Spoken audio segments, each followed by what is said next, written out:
Hi everyone. Not too late today. I got the TikTok warning from Chirk in the chat, so that's always good to see. Great to see a few people already here. So good to see that Tony. I think he was first, followed by Chirk and Nige. Fictional Iceland, welcome to this. I've seen you in some of the other live streams, and good to have Lynn here as well, and Griff. So hopefully we get a few more as we go along, and we'll see how it goes. So today we've got TK or Thrifty Kaniffy or John with us, and it's a sort of a collector's corner issue. So we're going to be talking about rules and boundaries for collections, which is interesting because I'm not sure that Sean has many boundaries for his collection. So it'd be interesting to have a chat about this. Let me just get rid of that. So let's start as normal. Should we do a pocket check? Do you want to tell us what you're carrying, John? Yeah, I've been carrying this for the last, since Blade Show. So it's been about 3 weeks. And this is my Chavez tack, modern style knife. Got the drop point blade, black micarta handle, L-Max blade steel, just a liner lock with the flipper tab. And I've just been enjoying that. It's a modern that I didn't even know I liked until I picked it up in my hand. Because I had every intention of buying the Redemption, which is a larger version of this. But then I got this and found it to be a lot more EDC friendly. And you can see it's about the size of like a Loosahachie Jack, maybe even a little smaller. So it's just really easy to carry. About 3 3/4 inches closed. So that's that sort of Goldilocks zone for me. Oh, if it was a tiny bit smaller and a slip joint, it would be UK legal. Yeah, if it weren't a liner lock, it would be. The blade length is only about 2 3/4 inches. So. Oh, cool. Yeah. I sort of like that large choil on it. That's almost like a Spyderco sort of finger choil. Oh, the ridging there at the top. No. Here, yeah. It's pretty tiny. I mean, you can kind of. You can't quite get your finger in it. Yeah. Nah, it's not very big, but. Okay. I suppose if you're going to get up here like that, you can kind of just position your finger there. Yeah. But yeah, you can't get your finger all the way in there without endangering yourself. Yeah. I've heard that before.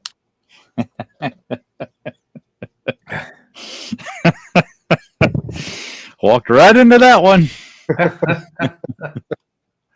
Anything else you're carrying today? Any other EDC that you carry?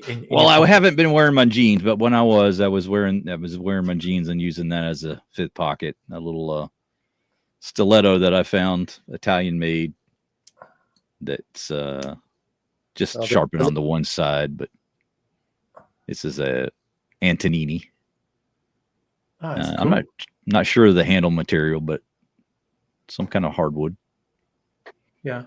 And it's got a really good snap, but one of those pawn shop finds while Matt and Mikey were here.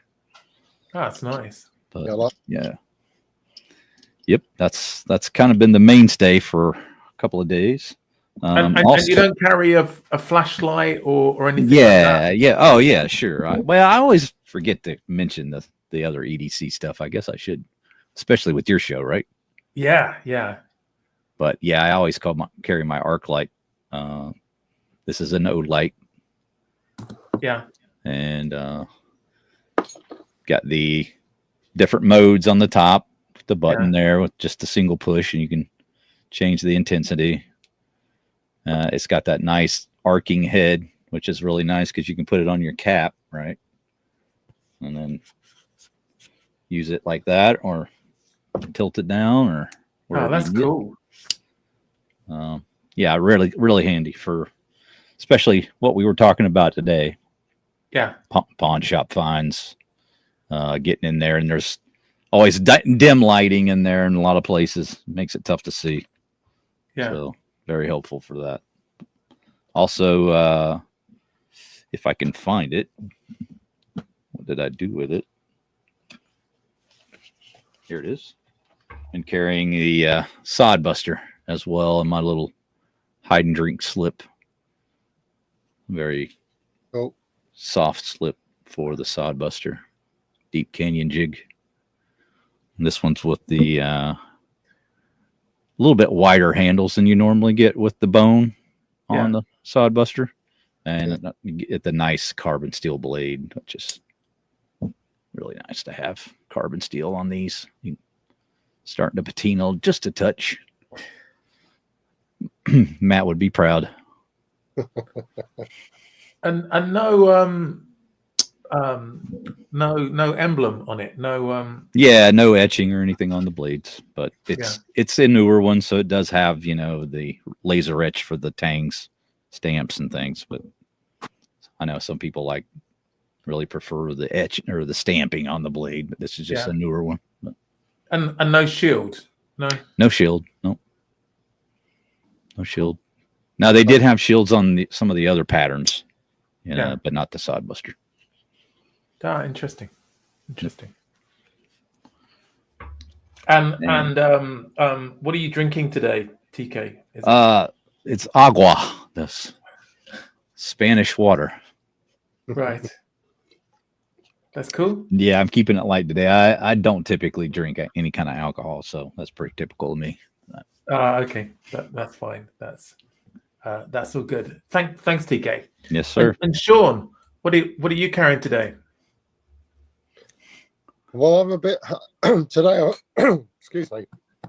With being out and about doing the old exploring around the antique shops, I've had a bit more of a specific carry today. Been carrying this slip with the small light. It's the i3T2, just for assisting with exploring some of those dark corners of the shops. And tell us more about the slip, Sean. That is one of the Lynn's slips. Oh, really? That's cool. Great little combination of the light and a blade. Yeah.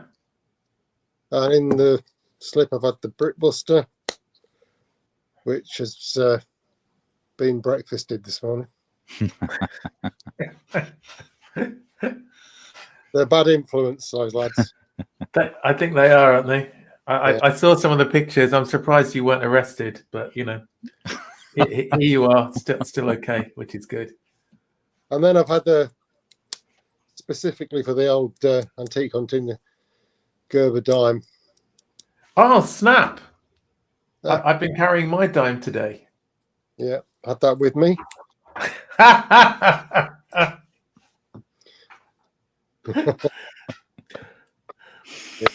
That looks like a still from the CCTV. That for when they called the police. And also magnifying glass. Oh, that looks old school, Sean. I like that. Yeah, it is glass as well. It's a wow, thick, chunky piece in a leather sleeve. It's kind of hinged there, so it just goes and covers the lens. That's a nice size as well, isn't it? Yeah, it's quite a powerful magnifying glass, that one. I mean, I've been carrying a kind of satchel type of shoulder bag, so I've had all sorts of stuff in the bag. Took extra magnifying glasses for the guys in case. So I've had a few of these sorts of things. Yeah. And another one of those. But not strictly a normal EDC, but a few other bits and pieces specifically for today. Yeah. But I was just going to say that little tack knife that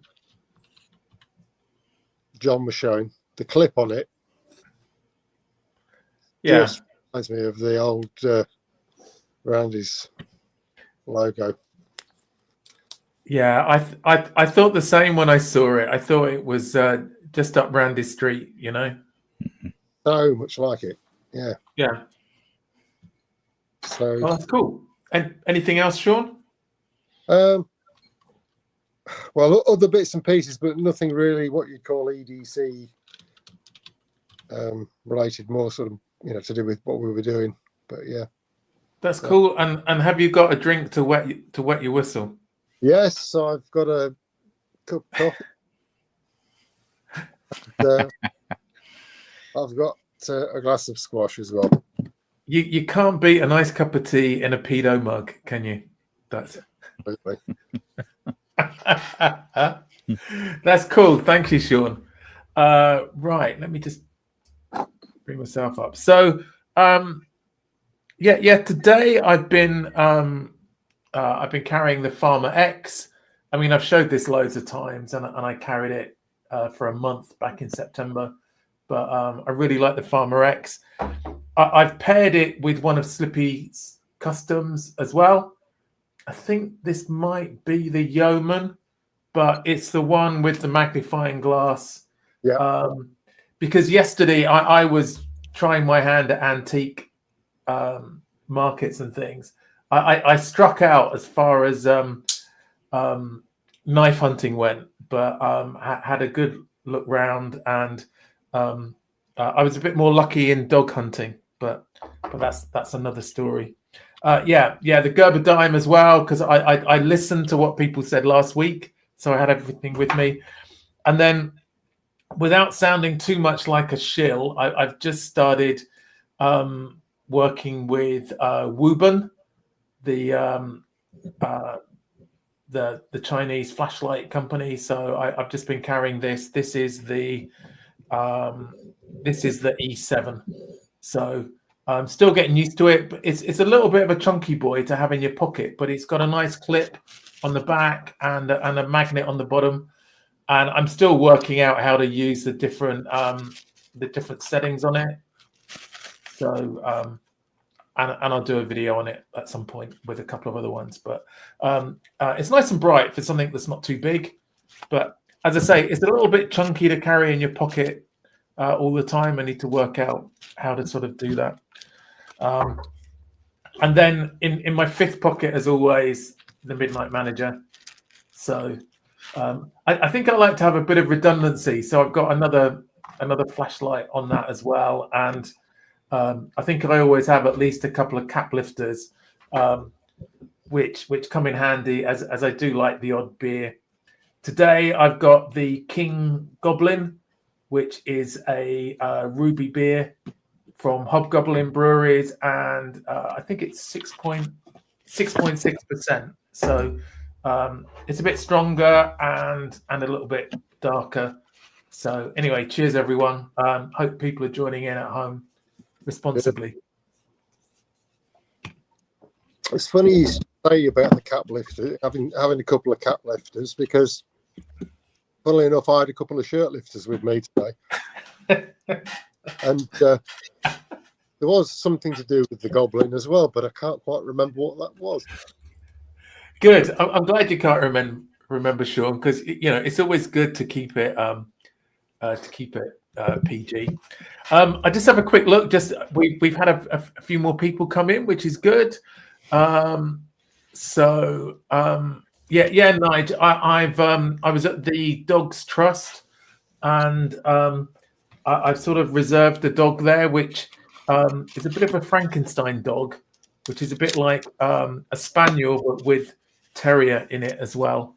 So it's got sort of the body of a spaniel but the head of a terrier. Really nice dog called Cleo. So I'm hoping, if things go okay, I can bring her home in a week or so. Good to have Dave here as well. That's great. And I quite like Wuben. And as they were the first flashlight or torch company to actually respond to me, I'm quite pleased. And hope to do a few videos on some of their stuff. And no, the manual is in English as well.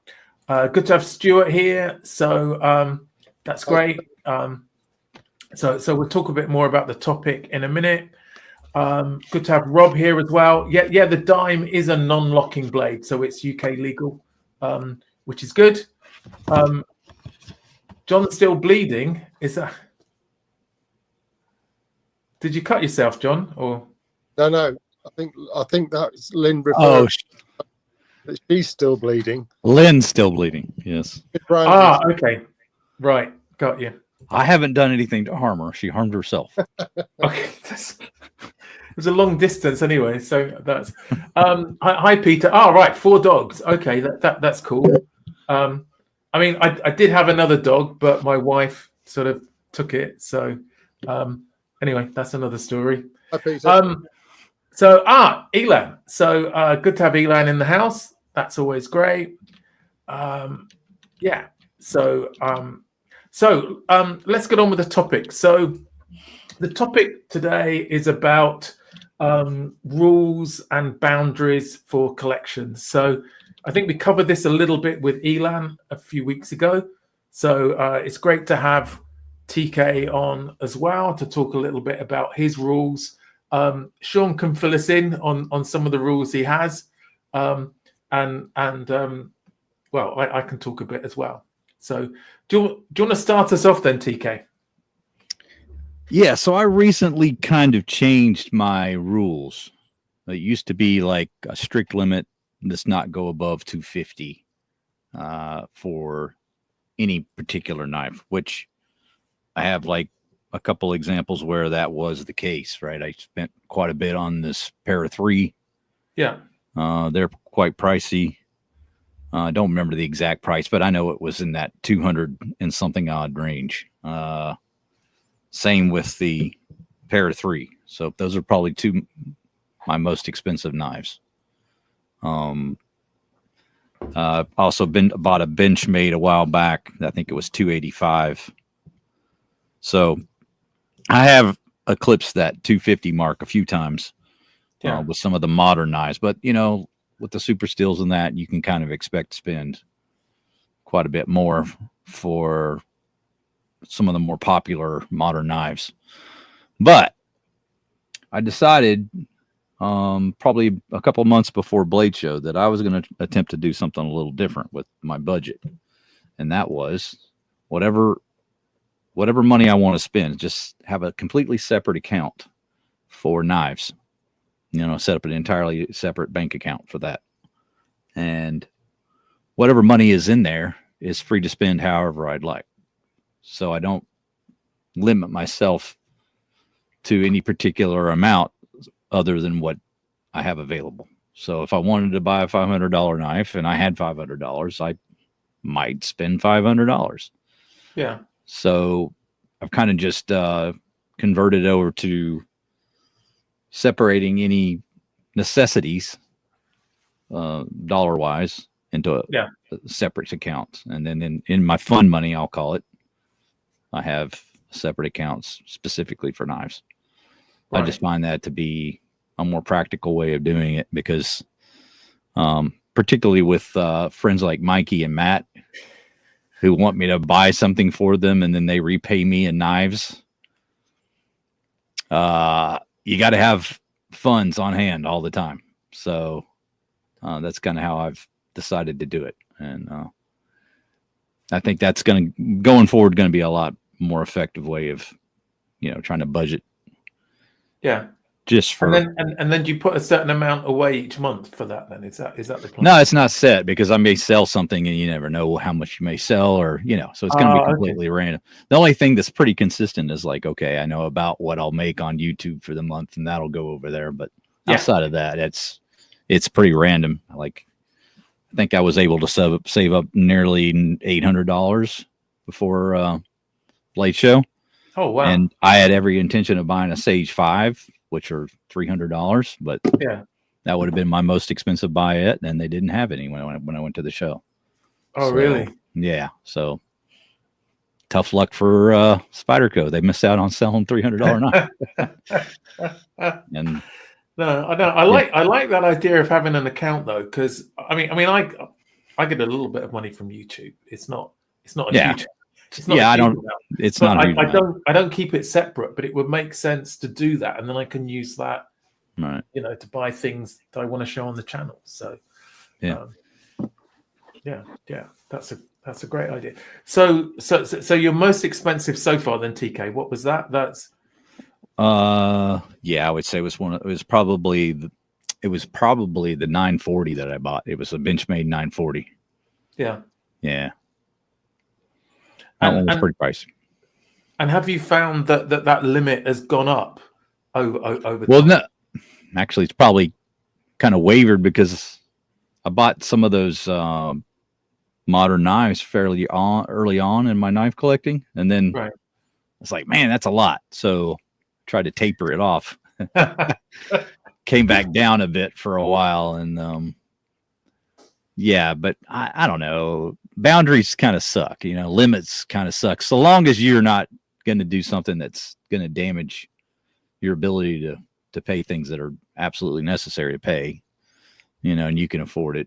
And you can be responsible about it. Then, if you can save, right? So, yeah. But it's always going to be about selling things to make money to buy something else. That's kind of how it works. So it's never really a profitable proposition to sell things because you generally do so at a price lower than what you paid. But that's not always the case. I mean, I had a Victorinox I actually profited from, but that was the rare example of it actually being worth more than what I bought it for. But I guess, the good thing is that even if there is some depreciation, which I know for some knives, I think on your show earlier, Jack, was it said about Jack Wolf knives, because they seem to depreciate a lot. Yeah. But even then, if you've had it for some time and you've got some enjoyment out of it, mm-hmm. and then you sell it and you don't get the same back, it's not. It's only the amount that the difference that you've lost, right? Yeah, and if that's if that's just part of the turnover, and so I guess what you're saying is that you put some amount of value on the enjoyment that you had in using it, and it's a bit like it's a bit like, I'm not a gambler at all, because my brother-in-law was an addicted gambler, and that always put me off. But sometimes, say with friends or work, we've gone to somewhere like horse racing or dog racing, and I've set a limit on how much I'm going to spend, and it'd be like £50 or something for the evening, and I don't mind losing that, and I know I will lose that because I don't know anything about racing, but that's just part of the fun of doing that, and I know that's how much. So I think that's it's similar to that. If you don't make all the money back, it's fine. You enjoyed it.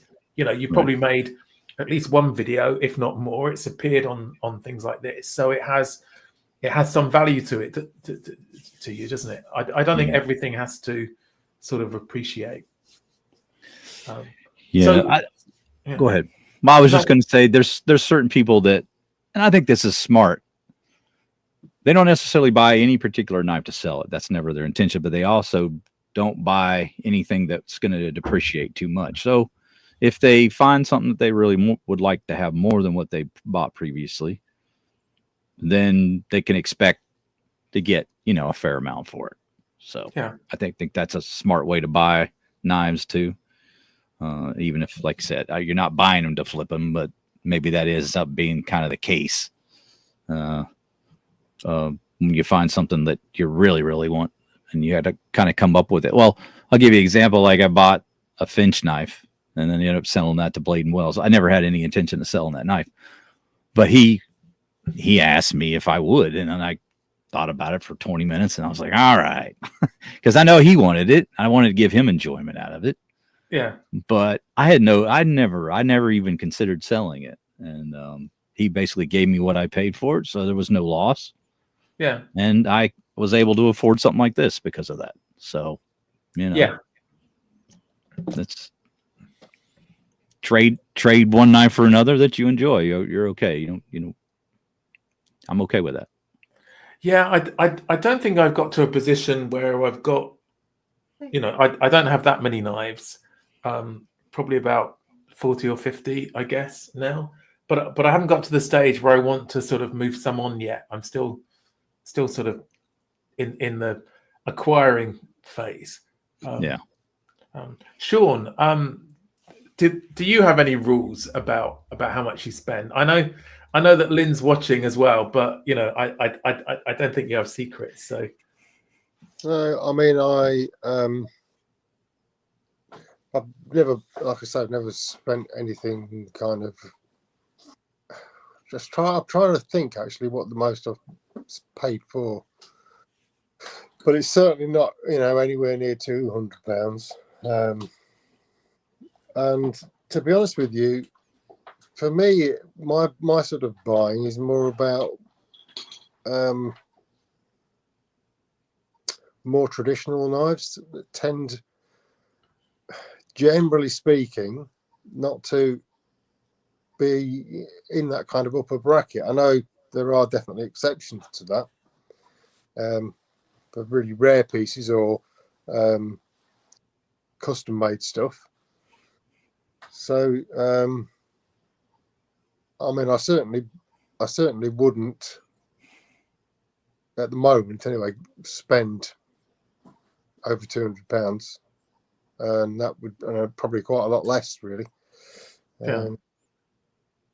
But yeah, that price, what if we're just talking strictly prices, that's probably a ceiling point, right, somewhere around the maybe 150.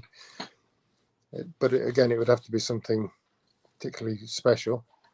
Yeah. But yeah, and as far as what I look for, what I buy, it's very broad.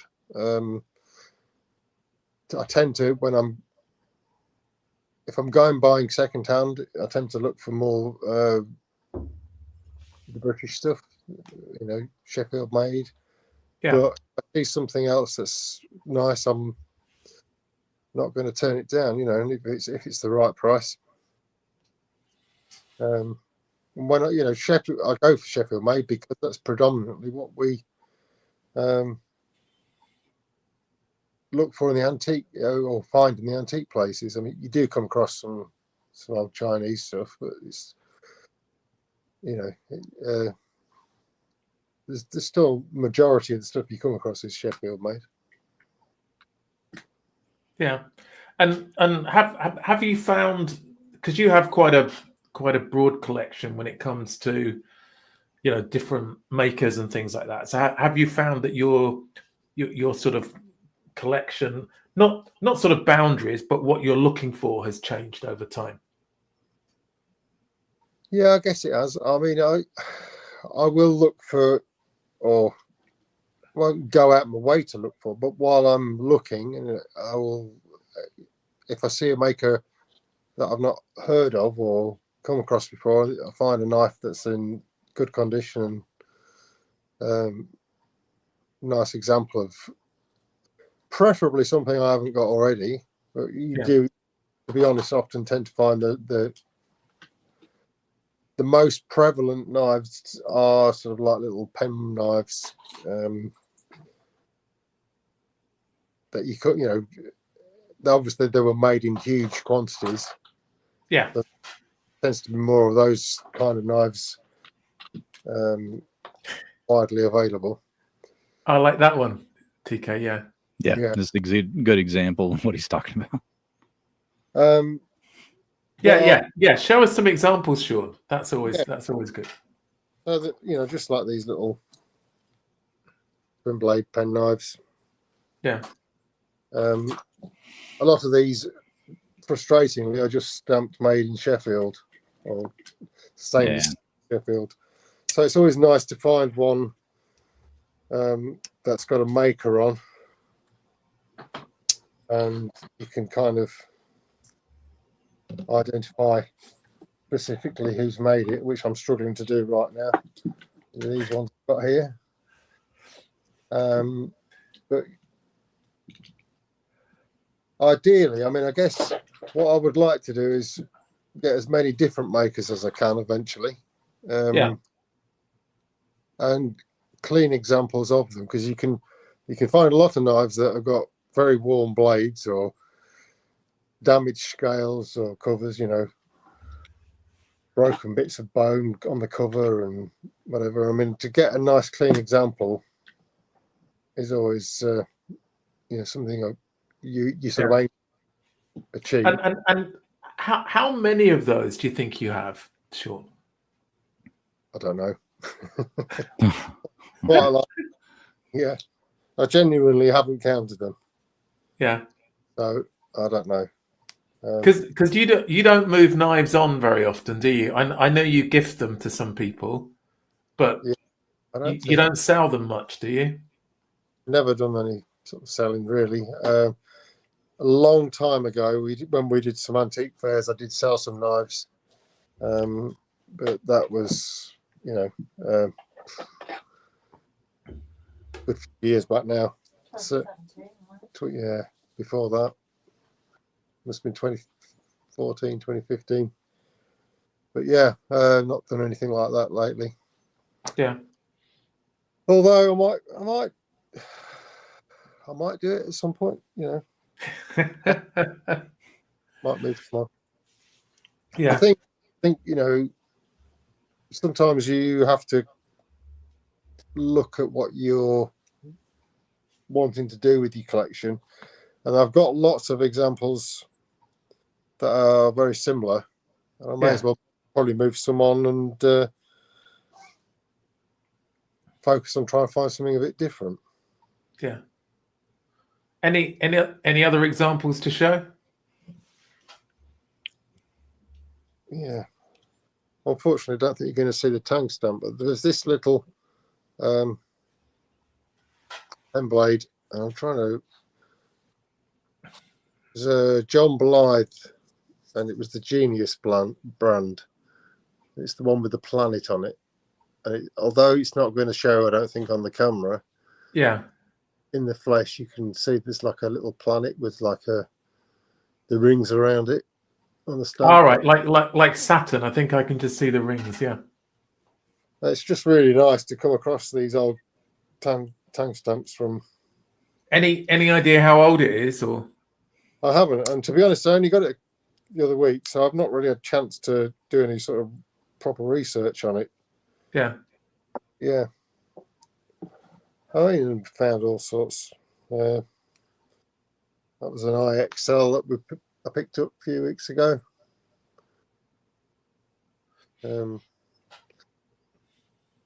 Just a little two-blader. Oh, it's got a nice shape to it. Is that a serpentine? Yep, it's got that kind of serpentine shape. Brass liners. Nice kind of federal type shield. Yeah. And it's actually got IXL stamped on the blade. Ah, right, yeah. So yeah. Still got a nice snap. Oh, that's cool. So yeah, I mean, this was one I picked up today, which is a Richards of Sheffield, but this is the one with the pinned covers rather than the clamshell covers that you usually think of when you mention Richard. Right. Do you think that means it's a bit older than the other ones? I would think so, although having said that, the tang stamp is very similar to the tang stamps on those clamshelled ones, because I've seen 3 or 4 different versions of a Richard tang stamp. Normally you get the lamppost there, don't you? Yeah. If you've seen anybody that's got one or had one will probably remember there's a lamppost in the middle of the Richards name. This is very similar to the clamshell versions. So I don't know really date-wise when this would have been from, but this has got the coined liners as well. Oh, okay. I don't know whether you can see that. going to show. So the ridge still the way round. But yeah. So is that maybe a sign of a better quality knife if it's got pin covers and coined liners? Yeah, I still don't think it would have been an expensive knife when it was made. Still think at the more budget end of the market, more of a mass-produced version, but it's just a little bit different take. So yeah, we find. I mean, this was another one I found, which was a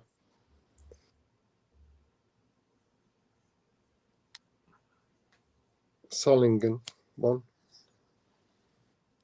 twin blader with a corkscrew. Oh, that's cool. Brass line. It's got like a faux wood covers, some sort of synthetic. It's still got a good snap. Oh, it's not actually wood. I thought it was wood.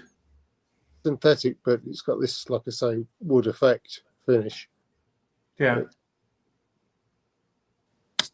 Good snap still. That's a good sound, isn't it? Yeah. It's got the brass, so it's well made. Yeah. Oh, that's cool. But yeah. Thanks, Sean. Okay. So TK, so you're sort of we're talking about boundaries. I guess some of that is about what you collect. So has your sort of target for things that you're looking for, has that changed much over time? I don't think it's changed all that much in terms of like the patterns or particular knives that kind of impress me. I have kind of started a annual Christmas to myself where I buy a custom buck each year. So I'm enjoying that sort of tradition for myself every year. And last year I waited a bit longer because of the sales, but ended up getting this walnut for myself for my birthday, though it actually arrived after my birthday. But yeah, instead of Christmas, I just delayed it by a couple of weeks. But this is a 110 custom with the Magna cut that they started offering. Yeah, just in 24. And that's been a kind of a nice revelation to have the ability to get that kind of quality of super steel on there. Got the finger grooves on this particular one. Yeah. And the oak handles. Nickel silver bolsters. So yeah, just each year there's enough variations in the things that you can do to customize, but it never gets old to try to pick up something a little different each year. Yeah. I mean, even Mikey has said that he's gonna match his 110 that he bought with the 112 with the cherry wood. So this come with like a pair at that point, right? Have a little set or something. Here's the one I bought the previous year. This was from 23. That's nice. The elk handles. And come to find out, they're not doing the elk handles with the pins anymore. So that's not even an option you can get. And they've also done away with the drop point blade. So this has become quite the, I guess you could say, collector's piece, because they don't offer these options anymore. So another. Oh, that's a shame, isn't it? Yeah. I really like the drop point. So another blade upgrade on this one as well. This has got the S30V on it before they started offering the Magna Cut. And I've got one in the 112 just like this. So I've got the matching pair like Mikey was kind of alluding to. So 112 and a 110 with the same options. Except for the drop point. They did not offer that in the 112, so I got the clip point, but also an S30V. Yeah. And the elk handle and the pins. And again, they don't offer any of the elk handles with pins. I guess my guess is they were breaking too many of them in production that they stopped doing it. Yeah, maybe. Not exactly sure. Maybe. But, I guess the only other thing is just the case knives.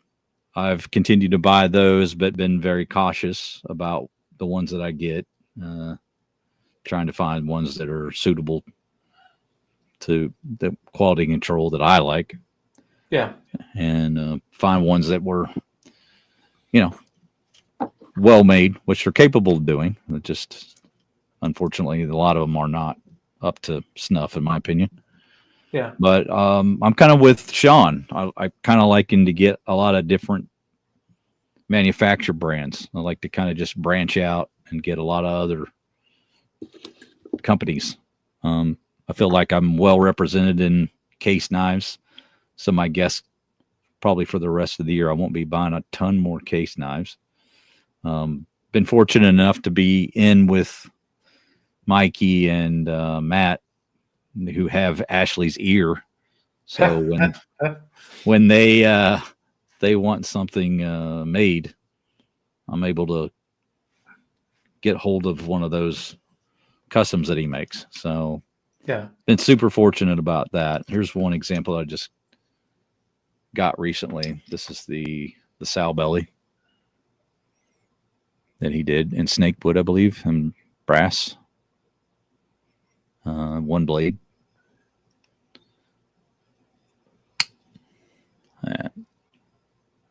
Oh, that is nice, isn't it? Yeah. So I think these are the kind of, if I can speak for Sean, I think when he buys a new knife, these are the kind of knives he's looking for. Yep. Yeah. And how much would one of those be, TK? I think if he was to sell them at retail price, that would probably be around 130, something like that, 140. Yeah. That's in pound. Yeah. Yeah. So not inexpensive, but very affordable for a custom knife, of that quality. So still feel like Ashley's customs are just bar none the best value knives going right now. Yeah, I think I think some of the people in the chat agree, and I mean, for the amount you're paying, I was at this outdoor expo today, and there were some hand forged knives that were, and some folders that I was looking at, but they all started at about 250 to 290, but I could see they were nice because they were hand forged and made, Right. but Yeah. the quality wasn't anywhere near as good as yours looked. And I mean, some of the knives went up to 500-600 as well. So obviously somebody's put time into that. But when you're looking for quality and at sort of value, I think that's that's amazing. Yeah, and the amount of custom knives that we saw at the Blade Show, Texas Blade Show. Yeah. Like you'd be hard pressed to find one under about 250 at the start. Yeah. And those went all the way up to, I handled a knife that was $5,000. Yeah. So it's pretty astonishing to me that you can get an Ashley made in the quality that you're getting it for the price that you're getting it. So even at 180, 200, it would still be good value for the sort of materials. Right. I mean, and you still have a lot of options for getting Arthur Wrights that are very high quality. Like this is the twisted assisted, right? So you don't even have to spend that if you want it. Yeah. Same manufacturer, just it's not a custom, but there's one they've done a great job, twisted assisted, and we're partnering with Arthur Wright and Son to give you a great quality knife. Now it's not going to have all the custom flares and things. These are going to be the standard releases that Arthur Wright make, but even still, these are very high quality handmade knives for just incredible prices. So it's just the best buy in town right now, and everybody keeps kind of saying, "Oh, you're no longer Thrifty Kaniffy because you're spending what you're spending on knives." Well, that might be true, but I'm still finding you value, right? I am finding you value. These are value knives. You're not gonna get the quality you get for the price, right? It's about value, but I mean, you still buy Rough Riders and other knives, don't you? TK? I do, yeah, I do. So, I think that's the key thing. I think, it's easy for us to get sort of pulled towards higher price things, as you collect more. But I think I'm always going to want to look for some budget options as well. Right. And I think my most expensive knife is probably not too far over 100, and the two expensive knives I have were both gifts. So I think the most I've paid was £80 for two fixed blades, and I think one of those would probably be worth about 60 or so. I haven't really gone over that for anything yet. I'm sure I will do at some point. Hanging out in the Discord group is not good for if you want to stay budget, because you see so many amazing knives. And I think Peter's made a good point here. A day's labor is, even cheap labor from a craftsman is like 200, 250. So it depends how much time goes into that. And it looks like Chirk's got one like that on order. So hopefully it's going to make it through okay. Yeah, and Peter bought that as well. So yep. And the twisted, you could have got the Senator and the Barlow. And was there another that I'm not thinking about, Sean? The Barlow, the Spear Point, the Senator. Was there another? Yeah, Spear Point, and the Senator, wasn't it? Or was it a Lamb's? Well, Lambsfoot. Lambsfoot Barlow, was it? Or was it a Tackler? Must have been a Tackler in there too. Anyway, I think there was 4. Yeah. And I saw that the Bakewell Cook Shop had some new ones in, and and I looked about 3 days ago, and there were quite a few knives, because I was going to do a keep carry scrap from that shop, and then I went.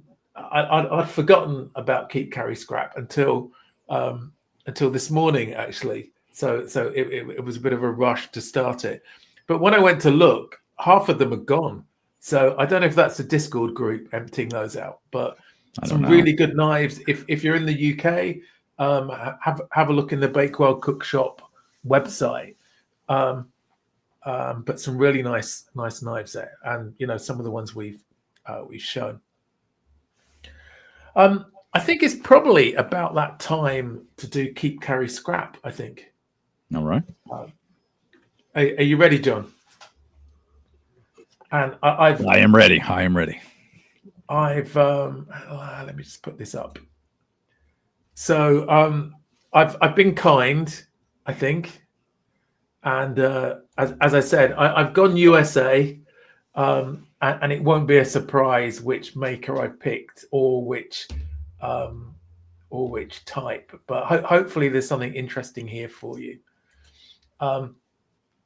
Now, I can't remember if I showed this one for you or maybe for RJ before, but this is a Case Sour Belly Exotic. So it's in giraffe bone. This particular one is unused in the box. I don't know what the year is. It's got one under the case sign, but I'm not good at it didn't say in the listing. And I found this on eBay. On the US eBay, but it looks like a nice example. It's in stainless steel though, so I know some of the traditionalists aren't so keen on that. But it doesn't have a shield, but it does have the 2 X's on the bolster. Right, bolsters. Yeah. So the next one is a 2002. And it's a XX version in stainless again, and it's walnut bone. So this had a slightly different shield. It's not showing up very well there. And then the last one was quite interesting that I found. So this is the fire-in box. I don't know if you've heard of this one. Yeah, I have. Isn't that what they call some of those STDs? Well, I think that's meant to be a chili pepper, is it? Shield? Okay. Oh, yeah. It looks a little bit like a used condom, but I think it is meant to be a... It's tough to see it, but yeah, it could be some kind of a chili pepper. And this is MMXX, which I guess is 2020. 2020. And it's one of 250, and it's the handle material is Corallon. Yeah. I don't know. All right. Well, that's pretty easy. We're going to scrap the hell out of that one. So You're going to scrap this one? Yeah, I'm going to scrap the Corallon. Okay. Just a lot of etching on the blade.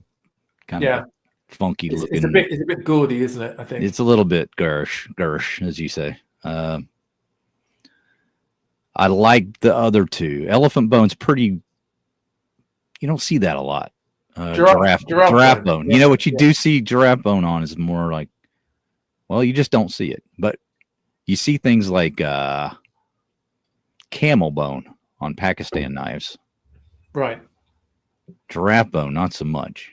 A lot of French knives have giraffe. Well, I've seen French knives with giraffe bone. I'm sure Elan will correct me or corroborate. Yeah.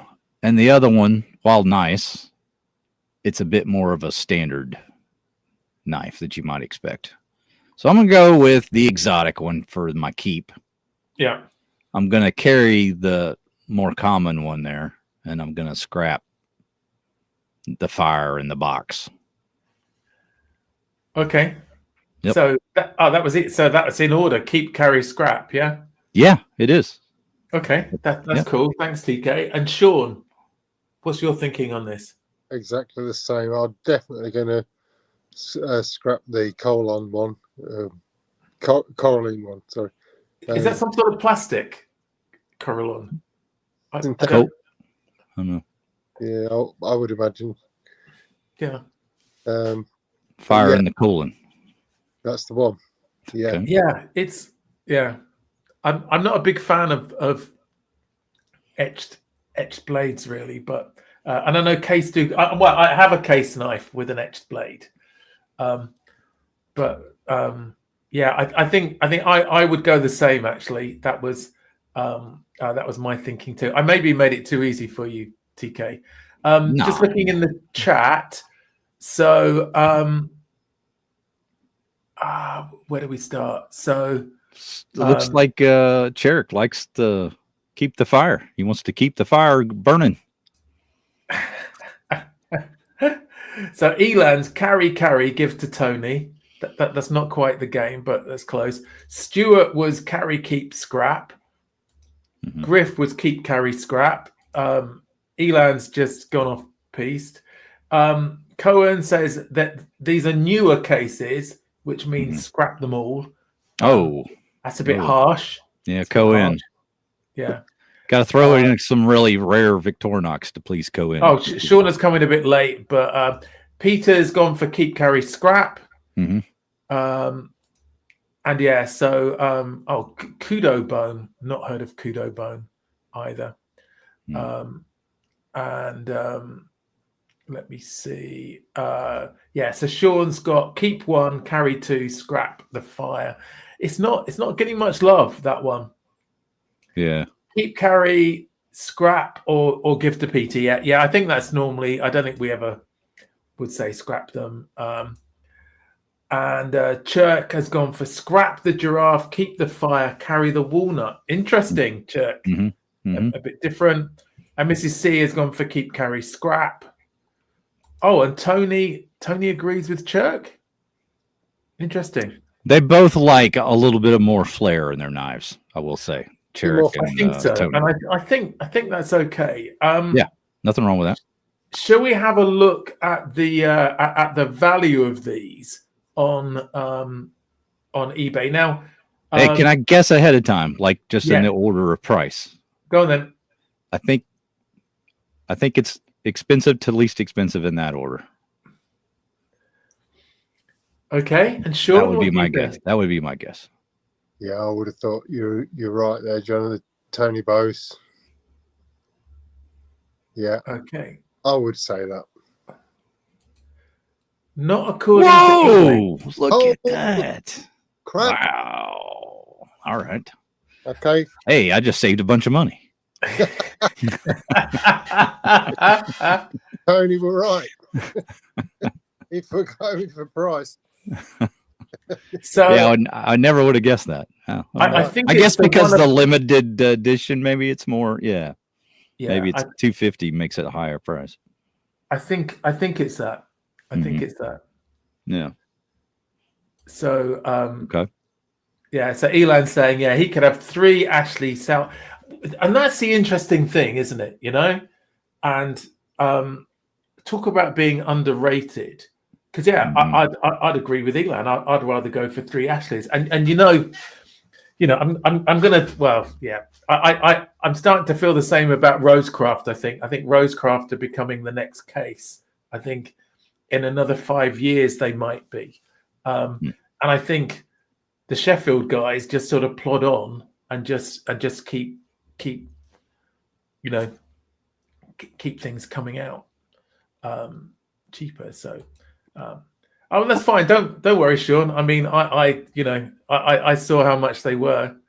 Yeah. So we could have just asked Mike, so he would have known. Yeah, he might have known.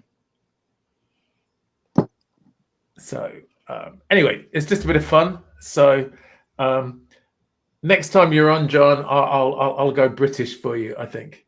All right. Right. I'll try and make it harder, but in a good way. I think so. Right. That's what she said. I'll keep setting you up, shall I, Sean?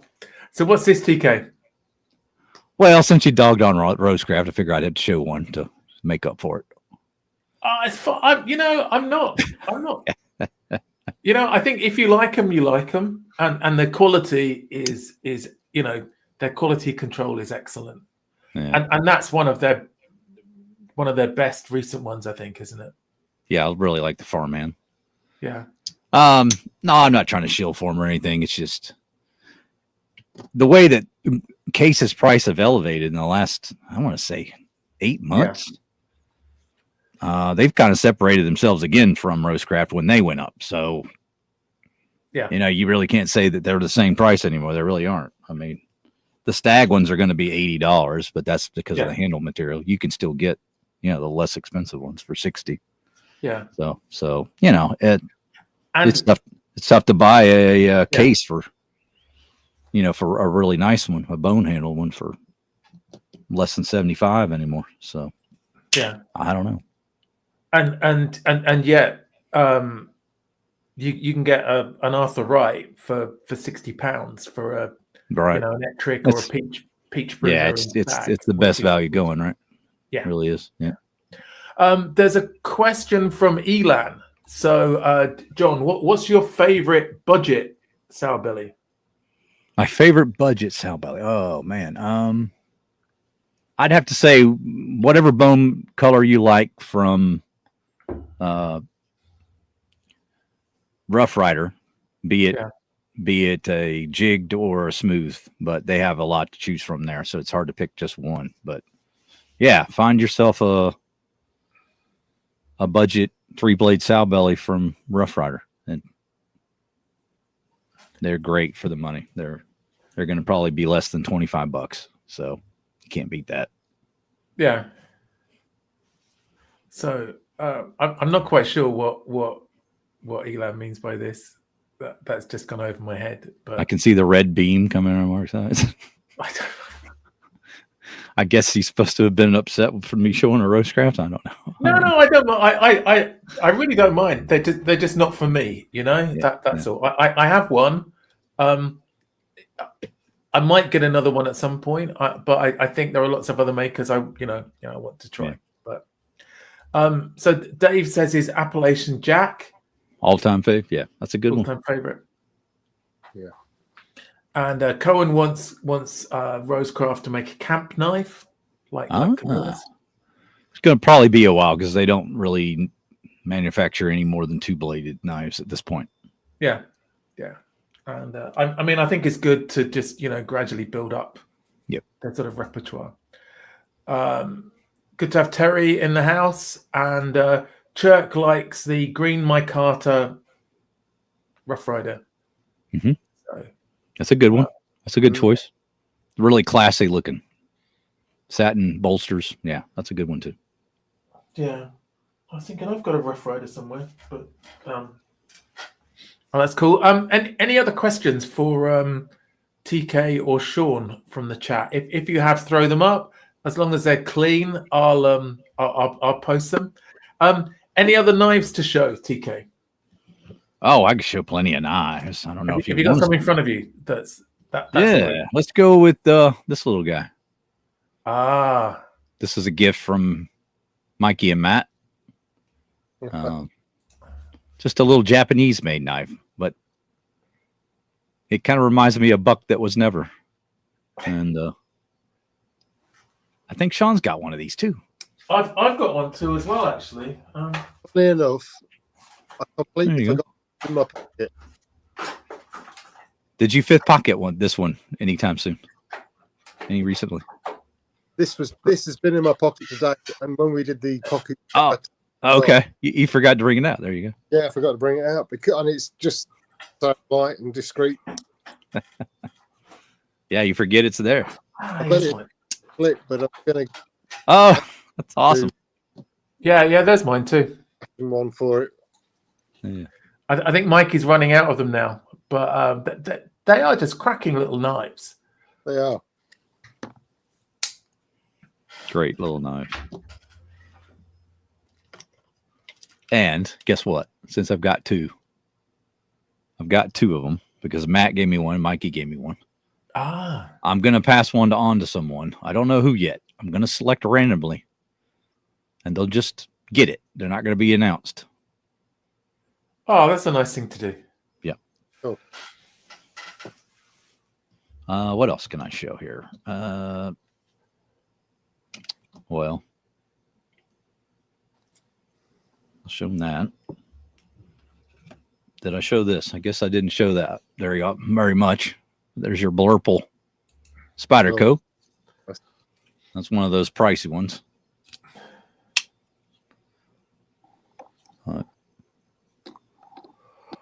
Yeah, you can't buy those every day, but if you plan ahead, at least for me, I can't just go and buy one of those every day, but plan ahead, do that budget thing. Here's one that's going to Griff eventually. This is his knife. Just passing through Texas until it gets to the UK. Yeah. Just kind of waiting for some other items to send over, right? Yeah. Chirk is just panicking now because he thinks you may not have his address. Oh, is that right? I'm pretty sure I do, sir.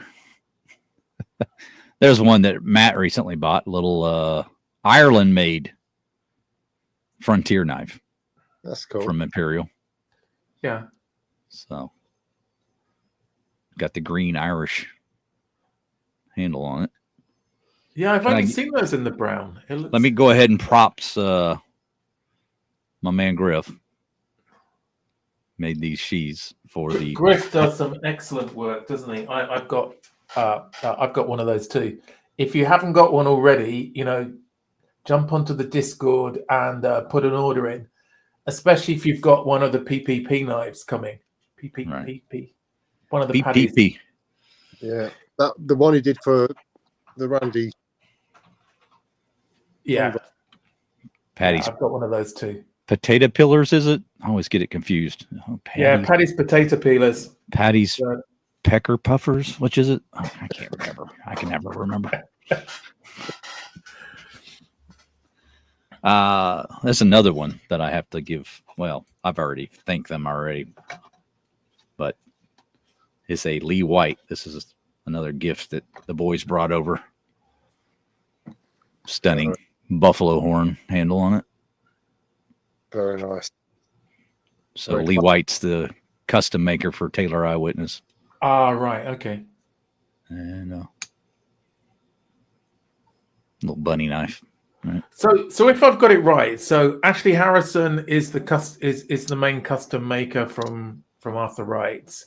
Correct. And then Michael May is from IWS, is he? Or Joseph Rogers? Sean could probably answer that better than I. Yeah. I don't. Not sure where he worked previously, but he's independent now, isn't he? Ah, is he? Ah, okay. Just a custom maker. Yeah. And then Lee White is from Taylor's. Yeah, and he tends to do the high end stuff, I think, for them predominantly. Not sure whether there's anybody else helping him a lot, but I think it's Hidden that does the kind of main stuff, custom high end stuff. This was a very unexpected gift from Kalen at the show. He just shows up, knives in hand. He's got his hands full and just starts handing knives out to everybody he's seeing. Yeah. Great little sharp finger, and he made the sheath for this as well. So his craftsmanship is par excellence. Very nice. I think Edlin will be proud of me for saying that, right? And then there's your rehandled sharp finger. Now this was an American-made one, and he handcrafted those handles put on there. There's a really cheap sharp finger. It's not, it's not got a custom handle like that, but there's a really cheap one in the Discord knife and gear sales. If people haven't seen it, so I think Eric's selling it. Oh, cool. you want? I can plug it. Slippy's arrived. Hey, we'll watch from the beginning. All right. Well, you better back up, buddy. You're way late. Yeah. So he arrived. He's not dead. Right. Despite probably driving very fast back from Sean's. What time did he leave, Sean? I'm not sure what time they went. Do you know? No. He's made good time. Yeah. Ah, yeah. Eric does some cool stuff too. I believe. Yeah, I think he's done a 4-hour journey in about 3 hours, hasn't he? That's he's gone to Sheffield from here, so it's not. Ah, okay. He was speeding. He had to have been speeding. He would. He couldn't help but speed. But stag bead from Eric Starr, so props to him. And he cool. He had several of these he made for other people, so thanks to him for that. Elan has said that Michael May used to be Taylor's eyewitness. Okay, that makes sense. Lee White is the master and Michael the Padawan. Mm-hmm. Okay. Star Wars reference. Yeah. That's right. Okay. Yeah. And oh, hang on. Tony's saying something different to Elan. Is that right? Backwards. Okay. Maybe. So the Padawan's past the master now? I don't know. That's who knows?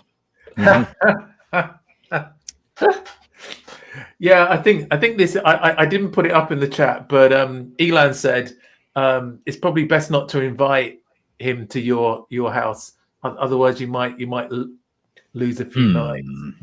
So yeah. There's another one I can show. Ah, yes. This is the No Name brand, but Sean's familiar because he has a couple of ones in different handle materials, don't you, Sean? And then I do indeed. Yeah. Yeah. Should have won. We just don't know who the manufacturer is. But there's your. Nice. That's the mother of pearl one, isn't it? Yeah, mother of pearl. Oh, effect. Well, faux pearl, but yeah. Really nice little generic Sheffield made.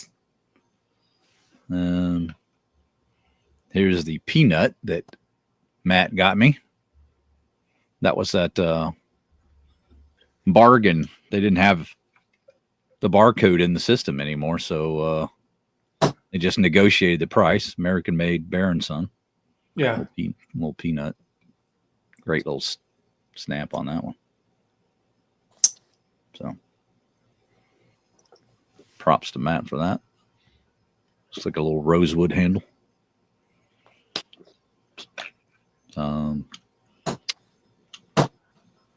What else? I thought I had another pen knife, but I guess I don't. Oh, well, I got this one, I guess, but I showed this already. A little machined. This is a Richards. Yeah. Another one that Sean has as well, and Matt too, I believe. Must be fairly common. Engine turned handle material. Talked a little bit about that. Yeah. And this one's kind of unique because it has two utilitarian style blades. You got the cap lifter and little screwdriver blade. Yeah, that's cool. Yeah, I like that. Yeah, it's a little different. Can I give a props to Real Steel? It's one of the few people that I represent on a semi-regular basis. Occasionally I'll ask for a knife from them, and they usually happily oblige. This is their RB1. It's sort of a modern take on a Barlow. Really like the blade shape on that. Are these the new ones in the 12C27? What is that, Sean? I forget. So was this like Yes. the RB? Was it the RB5 they had before? Correct. And now they have these that don't have the interchangeable handles. But what they do have is, if you watch, you see this little clip on it. Oh, that clip is better, isn't it, than this one? You pinch it in and you pull it Yeah. out, and you can use it that as is cool. a little I fork. like that. I thought you would appreciate the EDC nature of that. It's perfect for pickles, yeah. Yeah, or hors d'oeuvre. You know, 'cause Yeah, you always have hors olive. d'oeuvre on you. I could just see, you know.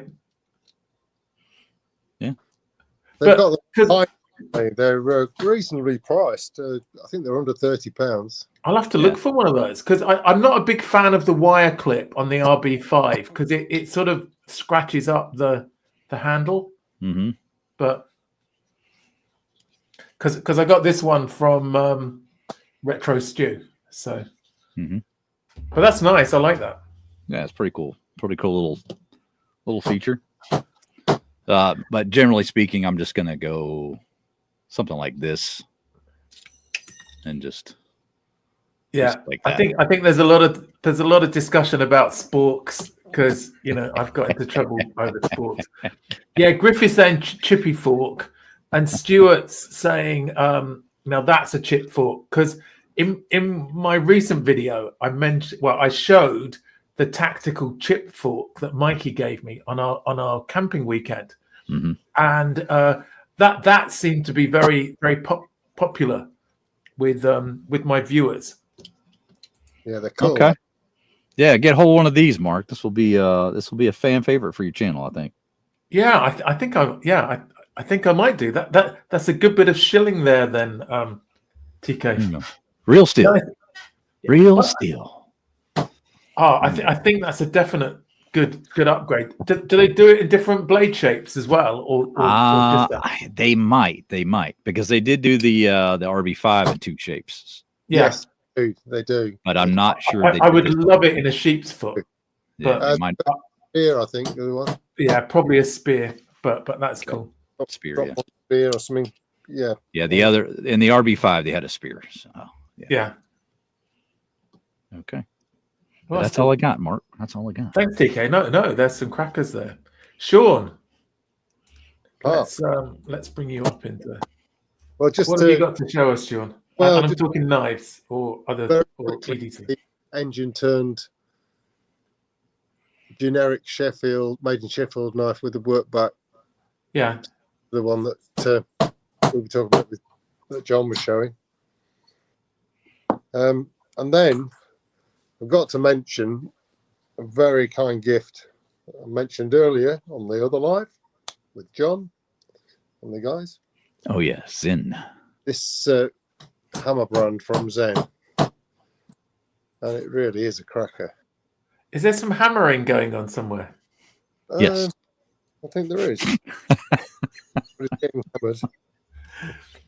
Lynn's nailing the door. Lynn's nailing you in. Yeah. She's nailing the door shut. So, Oh, that's a cracker, isn't it? that is a cracker, yeah. And it's what's the blade length? The blade length on the main blade is 3.5 overall, but the cutting edge is more or less bang on 3 inches. I think you should be okay with that then. Yeah, but yeah, not a brand I've had before, but it's a great example. I don't think you need to crack chestnuts. You peel them, Elan. It might be some filberts though. Don't, Lee. Get your hands off me filberts. Yeah. Oh, hi, Kathleen. Great to have you joining the live. And then a very kind gift from the guys. This Camelus electrician's knife, which is in great order.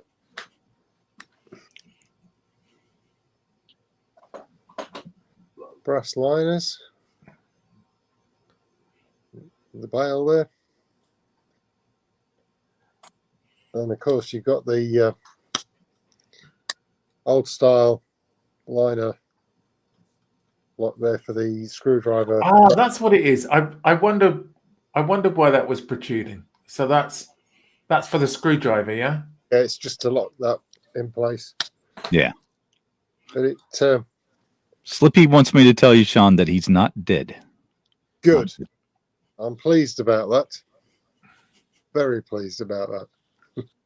Yeah, and it's actually, it doesn't get in the way when you're using the liner lock bit. Doesn't get in the way when you're using the main blade. It's rounded and it's quite comfortable actually. Yeah. And so yeah, thank you very much, guys, for that. That was very cool. It's interesting because I think older knives have less hot spots on than newer knives. You'd think some of the newer knife makers would pay heed to that. Yeah, I must just let Tony know that the little chap that he gave me is still okay and it's still being well looked after here in the shed. I can see how he saw that and thought of you, Sean. That's Yeah, because I've got a black coat, like that. But, and Mikey, when we met up this morning, handed me this Colonial Forest Master. It's a great example, very clean. Bail intact, which these often go missing on some of these old models. It's nice. Yeah, that's a nice fat blade, isn't it? Cool piece. It is, yeah. You have to excuse me. I've got broken thumbnails and I'm struggling to get some of these knives open. It's not any fault of the knife. It's my lack of nails. They look so much better, though. I must say, all your hands. Yeah, Lynn's done a fabulous job cleaning them up.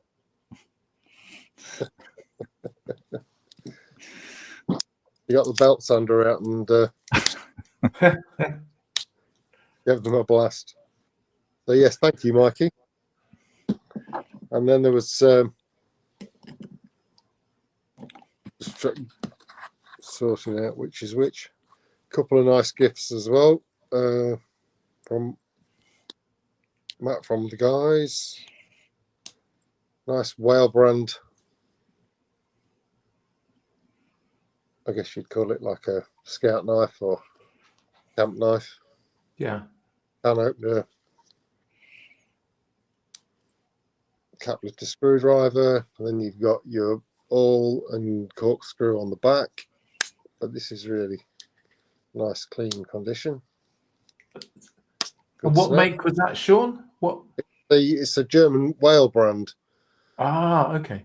It's going to show on there, but on the shield, it's got the whale with the spouting water coming out of its head.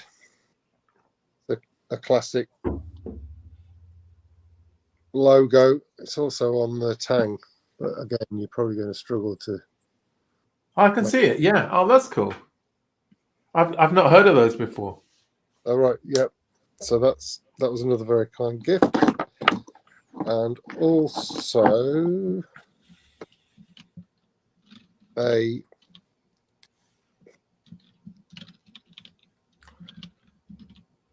You know, I can't remember. Oh, it looks like Mike is in the house as well. Oh, no, missed. Oh. No, missed. There we go. Good to have you join, Mikey.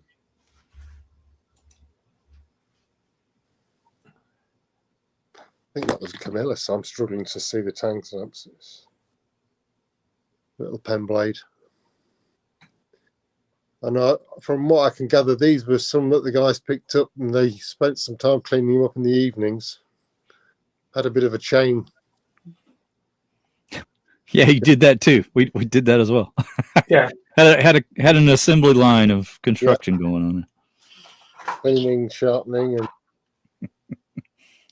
the rest of it. But that's got plenty of snap. Very nice. And this was one that Matt picked up in the UK. And it's one that needs further investigation as in terms of identifying who made it. It's got BR stamped on the blades. Oh, sorry, BP. Yeah, BP stamped on the blades, on the tanks. And like a Maltese cross and 2 diamonds. And I've seen that somewhere. And for the life of me, it's not coming to me who it is that made them, but it's not going to show very well. Might just be able to see it. Yeah, it's hard to see, Sean.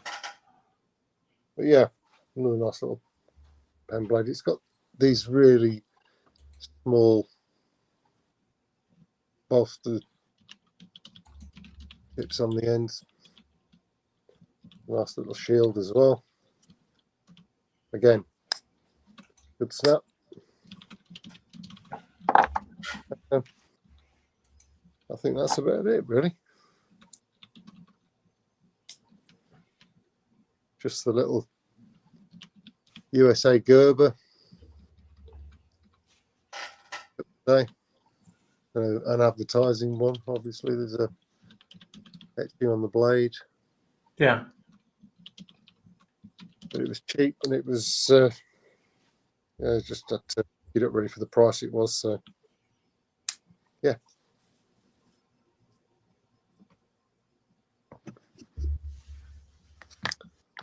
So, yeah, and that's about.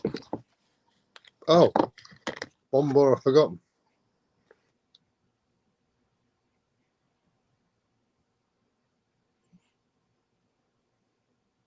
This one, which is an advertising knife. It says Volvo. And then Mathesine or something, I think it says. Probably butchered the pronunciation of that. And it's German made. Zeugen. So you've got your main blade, your cap lifter, your corkscrew. And I've got a few of these in different kind of styles. And I thought it was cheap enough, I'll just pick it up for the collection, really.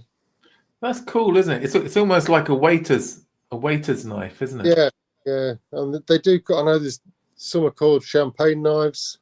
Yeah. Slightly different layout and tool set. And some you get some like this as well that I've seen called picnic knives. With a quite different format, but yeah, interesting to see. Oh, that's cool. Right, I just put a couple up, but somebody mentioned is this a sour belly? That's the one. And the green micarta from Rough Rider. Yeah, I think Cherrick mentioned that one. Yeah, so that's I mean it's a really nice simple knife. I'm gonna try and open it without taking a finger off. It's always harder to do it when you're not looking at it properly, but some nice blades on there, and with a spade blade tucked away at the back. But I mean, these are cheap to buy, new, aren't they? But yeah, they're decent quality though. It's pretty well made. And then there's this one, which is probably one of the more expensive knives I bought, and I'm still trying to find out more about it. So I'm going to ask this every now and again. So this was from. It's got more on it and made in Ireland. I don't know if that's going to show up. Is it Moore? Moore.